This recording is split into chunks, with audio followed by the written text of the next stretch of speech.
حضرت ابو ذر غفاری رضی اللہ تعالیٰ عنہ فرماتے ہیں میں اپنے ماتحتوں کے حق میں بڑا سخت تھا، سخت تھی میری طبیعت، میرے غلاموں کی جرت ہی نہیں تھی کہ وہ میرے سامنے گفتگو کر سکیں اور ٹھہر بھی سکیں۔ فرماتے ہیں جس دن میں کلمہ پڑھنے گیا، جس دن میں حضور کی بارگاہ میں، تو میں نے کہا حضور کوئی خاص نصیحت؟ تو نبی پاک نے فرمایا میری نصیحت تیرے لیے یہ ہے کہ جیسا تو نے کھانا ہے ویسا ہی غلام کو کھلانا ہے، جیسا تو نے پہننا ہے ویسا ہی غلام کو پہنانا ہے۔ حضرت ابو ذر کہتے ہیں جو میرے اندر کمی تھی وہی میرے نبی نے نصیحت کر دی، جو میرے اندر کوتاہی تھی وہی غیب جاننے والے رسول نے بتلا دی۔ فرماتے ہیں میں گھر گیا، جب میں جاتا تھا تو ملازموں کا سانس خشک ہو جاتا تھا، وہ کانپنے ہانپنے لگتے تھے کہ جانے اب یہ کیا کرے گا۔ حضرت ابو ذر غفاری فرماتے ہیں میں گیا، ایک شخص سے میں نے کہا کھانا پکاؤ، کھانا پکایا، دسترخوان پہ لگایا اور اپنے سارے ملازموں کو کہا آؤ یار میرے ساتھ بیٹھ کے روٹی کھاؤ، آؤ سارے میرے ساتھ بیٹھ کے کھانا کھاؤ۔ فرماتے ہیں انہوں نے کھانا کھایا، پھر میں ان کو بازار لے گیا، جیسے کپڑے میں پہنتا تھا ویسے میں نے ان کے لیے بھی خریدے۔ فرماتے ہیں میرے غلام کہنے لگے آقا خیر تو ہے نا، خیریت تو ہے نا، کیا ہوا؟ مزاج مبارک تو ٹھیک ہے، کیا ہو گیا؟ اور یہ جو ہم فضا کو اتنا خوبصورت دیکھ رہے ہیں اور یہ جو ہم اتنی پیاری ریم جھیم برستی دیکھ رہے ہیں، یہ جاری رہے گی یا ایک دن کی ہے؟ تو حضرت ابو ذر غفاری رو پڑے، کہنے لگے اب تمہیں ابو ذر غفاری بدلا ہوا ملے گا، اس لیے کہ اب میں وہ نہیں رہا، اب میں رسول اللہ کا کلمہ پڑھ کے غلام مصطفیٰ بن گیا ہوں، اب میں بدل گیا ہوں، میری طبیعت بدل گئی۔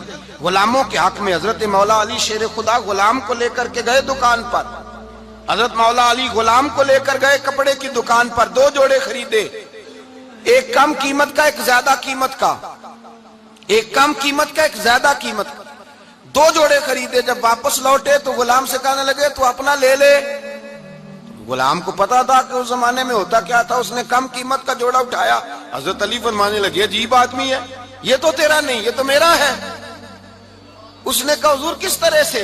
آپ فرمانے لگے تیرے لیے قیمتی جوڑا اس لیے خریدا ہے کہ تو جوان ہے، اور میں نے اپنے لیے اس لیے چھوٹا خریدا ہے کہ میں تو اب بوڑھا ہو گیا ہوں، مجھے تو حاجت نہیں۔ کہنے لگا حضور بوڑھے اور جوان کا مطلب نہیں، آپ علی ہیں، من کنت مولا فہذا علی علی مولا، علی مولا، آپ چونکہ مولا علی ہیں اور آپ امیر المومنین ہیں، لہذا آپ نے تخت پر بیٹھنا ہے، آپ نے سلطنت کو چلانا ہے، آپ پہنیے۔ تو حضرت علی فرمانے لگے تو میرا غلام بنا ہے نا، تو نے ابھی میرے نبی کا دیدار نہیں نہ کیا، تو بعد میں آیا ہے نا، اگر تو اس دور میں ہوتا تو جان جاتا کہ یہ عمل میرا ہے، پر اس کے پیچھے جو نصیحت کے پھول ہیں وہ مصطفیٰ کے عطا فرمائے ہوئے۔